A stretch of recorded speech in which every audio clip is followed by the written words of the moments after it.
जिस देश में क्रिकेट ने धर्म का स्थान हासिल कर लिया हो और धर्म से कहीं अधिक जुनून बन गया हो, क्रिकेटर देवता और भगवान की जगह ले रहे हों, वहाँ रोहित शर्मा होने का अर्थ क्या है, यह आप बखूबी समझ सकते हैं।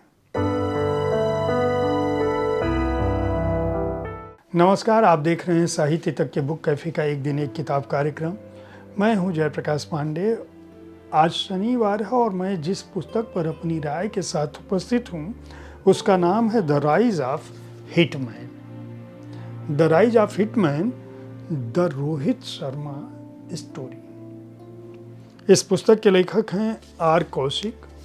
आर कौशिक ने क्रिकेट के क्षेत्र पर बहुत कुछ लिखा है। लगभग 3 दशक से अधिक समय का उनका अनुभव है।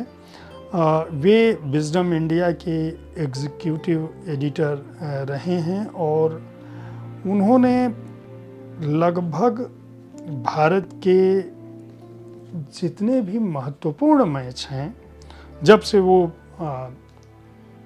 क्रिकेट को समझ रहे हैं, तब से उन्होंने लगभग 100 से अधिक टेस्ट मैचों को न केवल देखा बल्कि उनको बहुत करीब से जाना। बहुत सारे क्रिकेटरों से उनकी अपनी निजी पहचान रही है और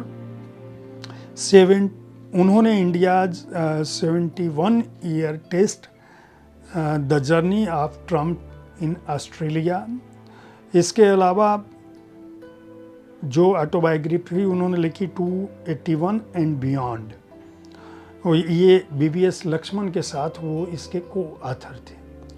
निश्चित रूप से रोहित शर्मा की शुरुआत से उनको देखा है आर कौशिक ने और यह पुस्तक लिखने की वजह यही थी। उनका कहना है कि दरअसल उन्होंने ये पुस्तक उस समय लिखी जब रोहित शर्मा एक तरह से भारत को उस जगह पहुंचा चुके थे जिस जगह पहुंचाने का श्रेय केवल कपिल देव और धोनी को था।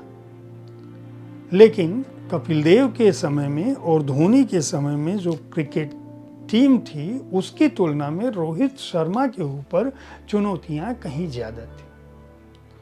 उतने अनुभवी खिलाड़ी, उतने युवा खिलाड़ी और इन खिलाड़ियों के बीच अपनी जो स्थिति थी, रोहित शर्मा और सचिन तेंदुलकर का जो जीवन है वह लगभग एक सा समांतर चलता है। मध्यम वर्गीय या निम्न मध्यम वर्गीय परिवार में पैदा हुए। अंडर 17 के दिनों से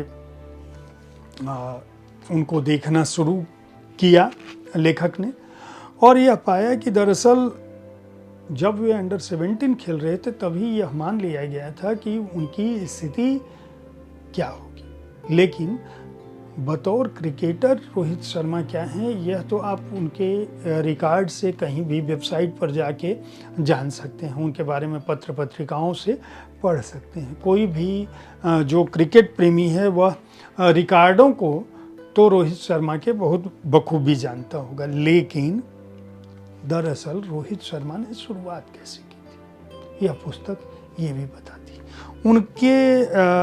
उनका जो पालन पोषण है वह अपने चाचा के यहाँ हुआ, दादी के घर में।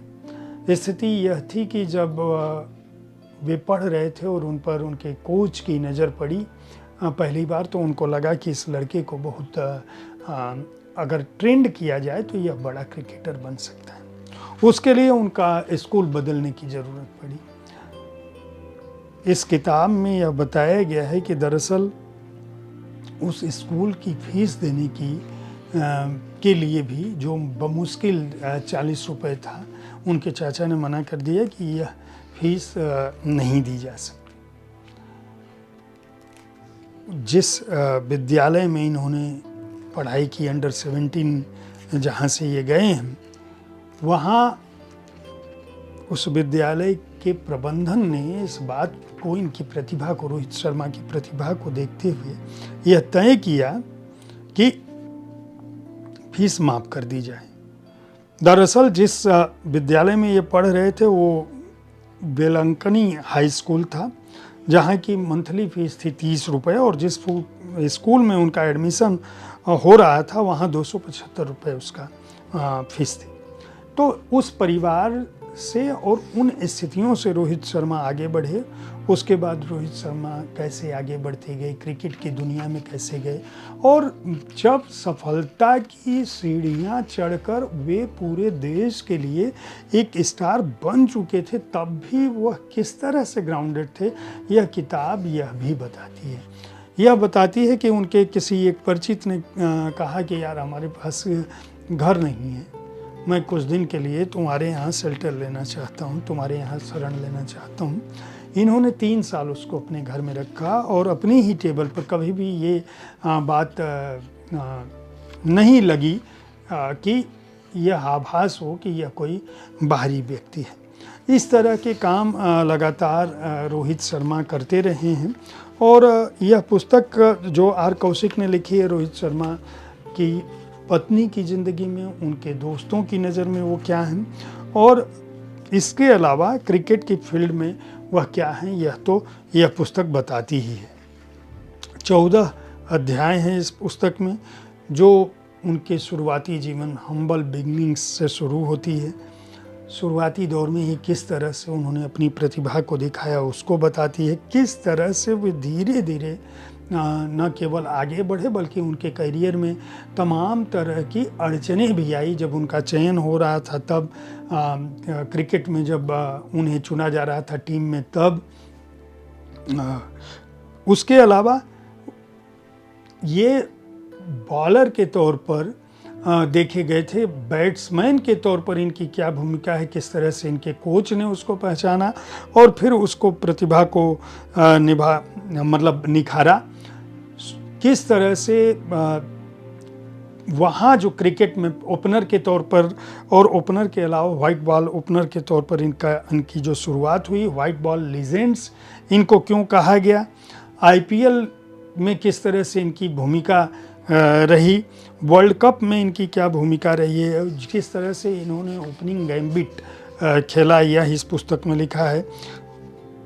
इंग्लिश टेस्ट में इनकी क्या भूमिका थी, लीडरशिप के तौर पर इन्होंने कौन से मास्टर स्ट्रोक दिखाए जो इन्होंने बतौर कैप्टन था। अनटोल्ड जो को उनके बारे में बहुत सारी ऐसी कहानियाँ जो पहले नहीं आई हैं, वो उनके साथी क्रिकेटरों से, फील्ड के लोगों से, जो उनको शुरू से देखते रहे हैं लोग और जो अभी वर्तमान में टीममेट हैं, उनको देखते हुए क्रिकेटिंग हेवन में किस तरह से मैचमेट ये बने और यह जो हिटमैन व्यक्ति है उसके पीछे कौन सा व्यक्तित्व काम करता है और किस परंपरा और विरासत को यह अपने साथ लेकर चल रहे हैं रोहित शर्मा। इसमें बहुत सारी ऐसे चित्र भी हैं जो चित्र जो है इस पुस्तक को खास बनाते हैं। इनमें से कुछ चित्रों को आपने देखा होगा, कुछ चित्रों को नहीं देखा होगा, लेकिन ये अनूठे चित्र हैं जो उनकी पर्सनल निजी लाइब्रेरी से लिए गए हैं, निजी संकलन से लिए गए हैं। और इसके अलावा जो टेस्ट क्रिकेट में उनकी विदाई थी जो 9 फरवरी को कटक में इंग्लैंड के खिलाफ थी, वहाँ आप समझ सकते हैं कि यह पुस्तक रोहित शर्मा और उनके क्रिकेट करियर पर लिखी गई सबसे नई पुस्तक है। तो अगर आप रोहित शर्मा को पसंद करते हैं, क्रिकेट को पसंद करते हैं और उनके बहाने रोहित शर्मा की यात्रा के बहाने अपने प्रिय क्रिकेटर और क्रिकेटर के साथियों और उसके निर्माण और निर्मित के बारे में समझना चाहते हैं तो इस पुस्तक को खरीद कर पढ़ सकते हैं। रूपा पब्लिकेशन ने इसे प्रकाशित किया है। हार्ड बाउंड संस्करण का मूल्य 595 रुपया है। आर कौशिक को इस बात के लिए बहुत बहुत बधाई कि उन्होंने the rise of the hitman the Rohit Sharma story के बहाने रोहित शर्मा की ज़िंदगी के उन पन्नों को उनके प्रशंसकों के सामने उजागर किया है, जो पन्ने ज़्यादातर पन्ने जिनके कम से कम आम क्रिकेट प्रेमियों के सामने नहीं है। उम्मीद है अंग्रेजी पुस्तकों पर हर शनिवार को प्रसारित होने वाला यह कार्यक्रम आपको पसंद आ रहा होगा। हमारी कोशिश होती है, मैं अंग्रेजी पुस्तकों की चर्चा इसलिए भी करता हूँ आपके सामने कि मेरा प्रयास होता है कि अंग्रेजी के जो लेखक हैं वो इस कार्यक्रम को देखकर अपनी पुस्तकों को हिंदी में ला सकें, और अगर ये पुस्तकें हिंदी में आएँ तो आपको पहले से पता हो, जो लोग अंग्रेज़ी पढ़ते हैं वो अंग्रेज़ी में पढ़ सकें और हिंदी के पाठक हिंदी पुस्तकों का इंतज़ार कर सकें। कार्यक्रम के बारे में आपकी राय का स्वागत है। धन्यवाद।